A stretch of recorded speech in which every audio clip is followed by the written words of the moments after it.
Busquemos ao Senhor de todo o nosso coração e assim o encontraremos. Jeremias 29, verso 13. Agradecemos a Deus por Ele nos conceder este dia, nos conceder estes momentos.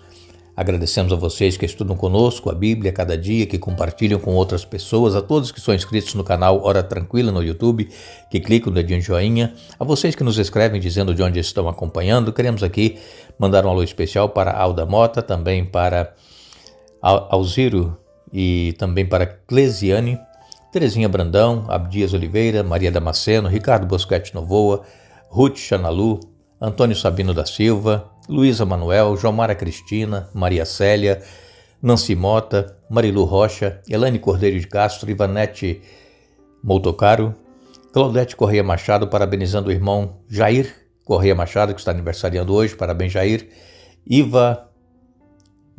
Ivanildo Moreira, parabenizando a esposa, amanhã estará aniversariando, Maria Eva de Oliveira, aniversariou dia 6, André Reis, pedindo orações por finanças, Onilda Pires, Maria Jardim, Donizete, Pereira Alves também, Iracema Silva, Raimunda Pessoa, Cristina Andrade e todos os demais que nos escrevem. Agradecemos e mandaremos sempre alô para vocês. Iremos orar. Santo Deus e eterno Pai que estás nos céus, mais uma vez te agradecemos por tudo que tens feito por nós, por este dia que estás nos concedendo. Neste momento iremos estudar a Tua Palavra e Teu Espírito Santo fale à nossa mente, ao nosso coração.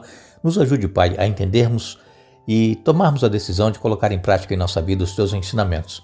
Queiras abençoar o Jair Correia Machado, que está aniversariando. Abençoe também a esposa do Ivanildo Moreira, que está aniversariando, estará amanhã.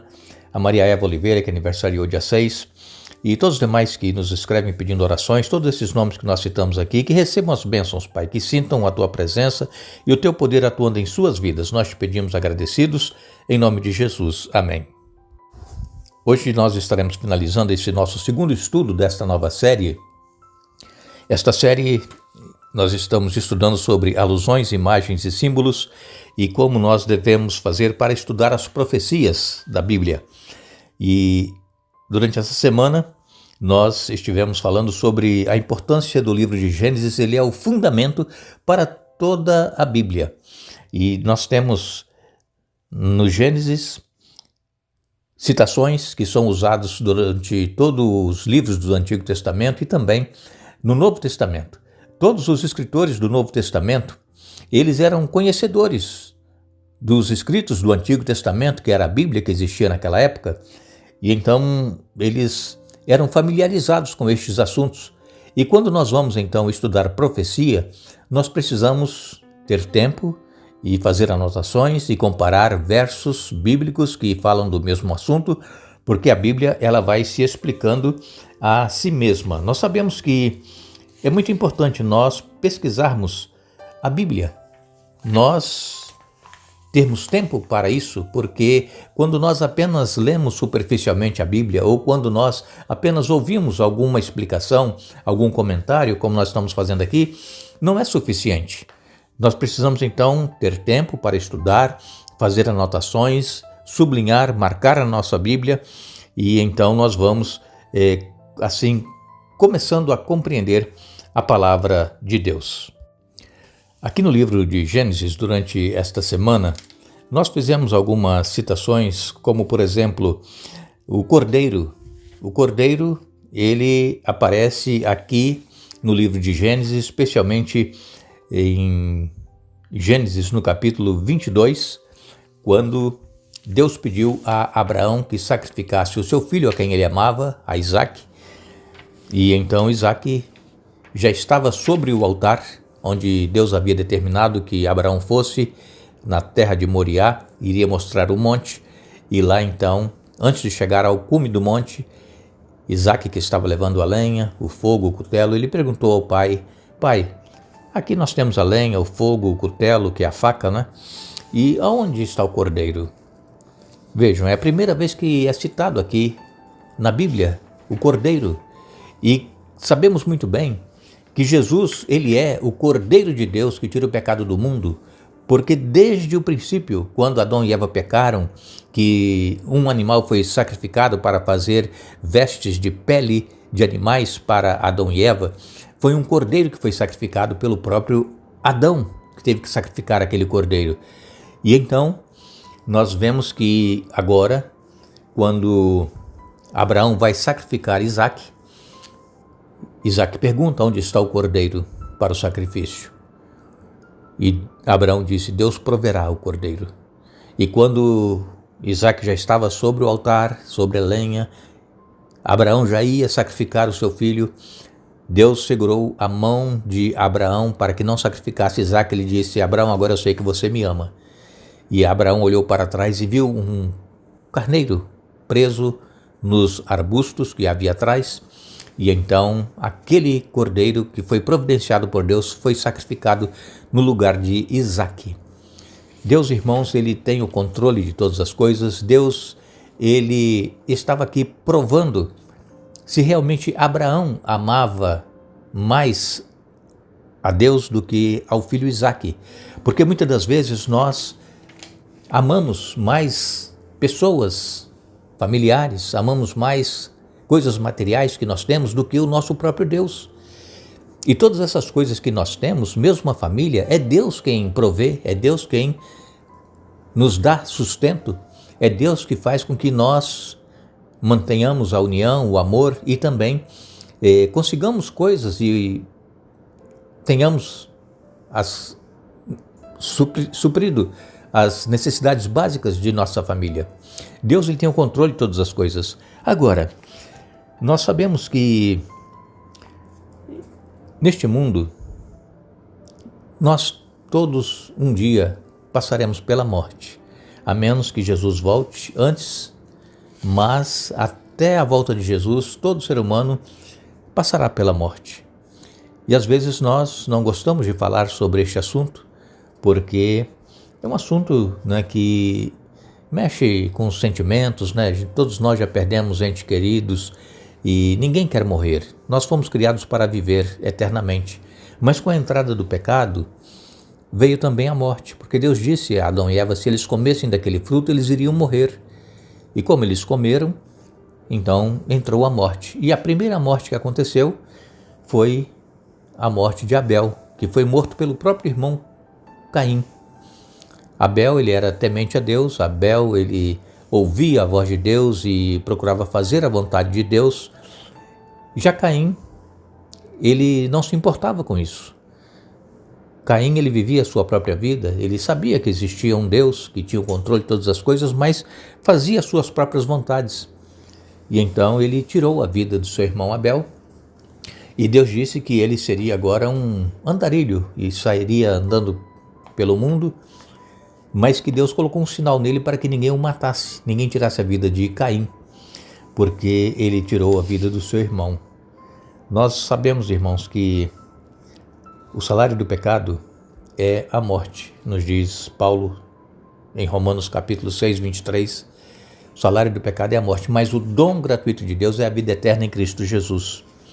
Todos nós passaremos por esta morte natural, mas nós precisamos aceitar o dom da salvação em Cristo Jesus, o dom gratuito, porque aí nós não passaremos pela segunda morte, que foi a morte que Jesus pagou na cruz do Calvário, a morte pelos nossos pecados, a morte eterna.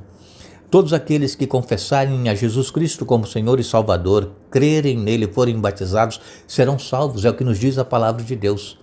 Então nós precisamos pensar e não ficar preocupado apenas com essa morte natural, mas com a morte eterna, que é a segunda morte, que ocorrerá depois do milênio, quando todos os ímpios serão ressuscitados e então serão eliminados no lago de fogo e enxofre juntamente com Satanás e seus anjos. É dessa morte que nós temos que temer. É por isso que nós precisamos abrir o nosso coração, nos entregarmos a Jesus, aceitá-lo em nossa vida e viver com ele, caminhando com ele, ouvindo a voz dele falando conosco através da sua palavra e colocando em prática em nossa vida, reconhecendo quando nós falhamos, quando nós pecamos, pedindo perdão, e nós vamos vencendo dia após dia. Deus, ele tem o maior interesse em nos salvar, e é tanto que ele enviou o seu Filho amado Jesus para vir a este mundo para morrer em nosso lugar. Deus, ele não tem prazer em que ninguém morra eternamente. Ele quer que todos ouçam o convite de Jesus que é feito a cada ser humano: vinde a mim todos os que estão cansados e sobrecarregados e eu vos aliviarei. Então é o convite que Jesus nos faz: vinde a mim. E no livro de Gênesis nós encontramos também a serpente que foi usada por Satanás para enganar Eva, seduziu Eva, ela começou a dialogar com a serpente. Sabemos que animal não fala, réptil não fala, mas Satanás estava incorporado nessa serpente, por isso que ela falou. E então Eva começou a dialogar com a serpente. E nós não devemos, de forma alguma, dialogar com o inimigo. Se está escrito na Bíblia que nós deveremos ouvir a voz de Deus e fazer a vontade de Deus, fazer o que está escrito em sua palavra, por que nós vamos dar ouvidos a Satanás e querer dialogar com ele? Satanás, ele é astuto, assim como ele enganou Eva, que não tinha tendência para o pecado. Nós temos a tendência para o pecado. Eva não tinha, Adão também não tinha, mas eles pecaram, foram seduzidos, enganados. E como nós dissemos aqui no estudo de ontem, existem duas ocasiões, dois relatos na Bíblia em que Satanás enganou o mundo inteiro. A primeira citação foi quando ele enganou Adão e Eva lá no princípio, porque eram os únicos habitantes deste planeta, então enganou o mundo inteiro naquela época, os dois. E agora, Apocalipse nos diz que Satanás, o sedutor de todas as nações, estará enganando a todos. Está registrado em Apocalipse, no capítulo 12. Precisamos, irmãos, buscar diariamente a direção, a orientação do Espírito Santo em nossa vida, para que nós não cedamos às pressões, às tentações, aos enganos de Satanás, mas que possamos buscar em Deus a força para perseverarmos. Satanás, ele é o sedutor de todo mundo. Então, essas duas ocasiões, Satanás enganou e ainda vai enganar, né? Todo mundo no final. Primeiro foi lá no Jardim do Éden, enganando Adão e Eva, que era a população do mundo daquela época, e agora, no final, enganará todo mundo. É o sedutor de todo mundo, diz aqui Apocalipse capítulo 2 e no verso 9. Se nós buscarmos conhecer a palavra de Deus, se nós perseverarmos em oração, se nós tivermos tempo para manusear a Bíblia, lê-la e fazer anotações, com certeza nós estaremos mais fortalecidos para não cedermos às pressões e às tentações do inimigo. Que Deus nos ajude, que Deus nos abençoe, para que possamos, dia após dia, ir compreendendo um pouco mais da sua palavra e vivendo-a na prática em nossa vida, e que possamos assim ser vitoriosos e estarmos aptos para ir para os céus quando Jesus voltar para nos buscar. Queremos agradecer a todos vocês que estiveram conosco essa semana estudando a Bíblia, estiveram conosco hoje estudando a Bíblia. Nós retornaremos no domingo para dar sequência a esta série. Desejamos a todos vocês hoje um bom dia, um feliz dia da preparação, um feliz sábado amanhã. E não nos esqueçamos, Jesus ele nos disse: examine as Escrituras, porque elas testificam de mim. João capítulo 5, verso 39. Que Deus nos abençoe.